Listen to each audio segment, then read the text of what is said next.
In a forgotten town, where classrooms were colder than the winter winds, a poor teacher stood with nothing but a stick of chalk. Yet what he wrote on the hearts of his students would outlive every dollar he never had. This is a story of how one man with empty pockets built a legacy richer than gold, and how his quiet sacrifice echoed across generations long after his name was nearly lost to time. John Miller was his name, a humble teacher from Ashland, Ohio. His life was marked by secondhand clothes and an old bicycle that rattled on the road each morning. His pay barely covered the rent of his small apartment, the roof leaking whenever it rained. Neighbors shook their heads, saying he should quit and find real work. But every morning, John walked into a shabby classroom, believing greatness wasn't measured by money, but by the lives you touch. His classroom was anything but glamorous. The chalkboard was cracked, desks carved with initials of long-forgotten students, and the books so old their pages had yellowed with time. In the winter, students sat with their coats on because the heater barely worked. And yet, within those four peeling walls, John Miller's voice carried warmth. He made history come alive, mathematics feel possible, and literature sound like poetry written for each child alone. But his road was never easy. He often skipped meals, quietly tucking away the sandwich he couldn't afford so that a hungry student could eat. He wore shoes with holes in them, patching them with cardboard so he could walk miles to school. And while others mocked his pointless sacrifice, he stood firm, believing that every lesson planted a seed. The question that lingered in the air was simple: why keep giving when you have nothing left? The answer lived in the faces of his students. Young Michael, once dismissed as a troublemaker, found in Mr. Miller's encouragement a reason to try. Emily, shy and unsure, discovered her voice through his gentle guidance. Chris, a boy who thought numbers were his enemy, learned to see patterns where he once saw failure. And one by one, the students who sat in those broken desks began to believe they were more than their circumstances. Years passed, and the seeds he planted grew roots. Michael became a lawyer, standing in a courtroom with the same fire in his voice that John once used in class.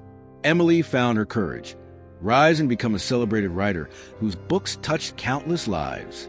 Chris, the boy who hated math, became an engineer designing bridges that connected entire cities. None of them forgot where their first spark came from, the poor teacher who believed in them when no one else did. Yet John never claimed credit. Even as his students flourished, his life remained humble. He still lived in his modest apartment, still rode his rattling bicycle, and still wore patched-up clothes.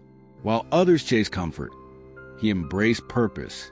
He never owned a house, never took a vacation, and never had children of his own. But his classroom was his family, his chalkboard his canvas, and his students the living portraits of his legacy. Time has a way of testing devotion. As John grew older, his hair turned silver and his steps slowed, but his fire never dimmed. Each morning, he still opened the school doors before sunrise. Some whispered he was a fool for giving his whole life to teaching, retiring with no savings, no accolades, and no possessions to his name.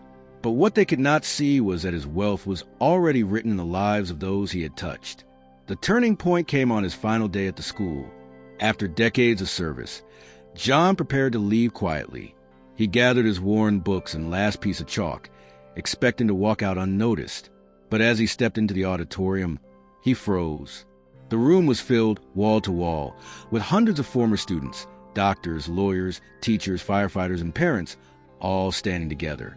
The sound of applause roared like thunder, shaking the walls he once thought were crumbling. Tears welled in his eyes as one by one, his former students stepped forward. Michael, now a respected attorney, spoke first, his voice breaking as he said, "Mr. Miller, you didn't just teach us subjects. You taught us how to believe when the world told us not to." Emily held up her latest published book and whispered, "Your words are in every page I write." Chris pointed a photo of a bridge he had built and said, "This stands because you once told me I could." John could no longer hold back his tears. For the first time in his life, he realized he had not lived in poverty at all. He was rich, richer than the wealthiest men in town. His riches were the countless lives that bore his fingerprints, the ripples of kindness that spread long after his lessons ended. His students stood and chanted his name, their voices echoing like a chorus of gratitude. Miller, Miller, Miller. It was then he understood. He had built a legacy. As the applause faded, John looked out at the sea of faces.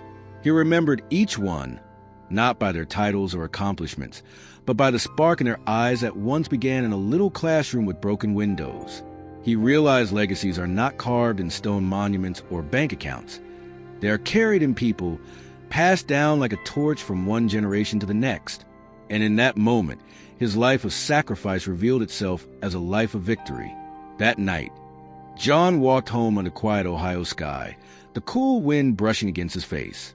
His bicycle creaked beneath him, but for once, it did not feel heavy. For the first time, he felt the invisible weight of all those lives he had lifted, carrying him forward.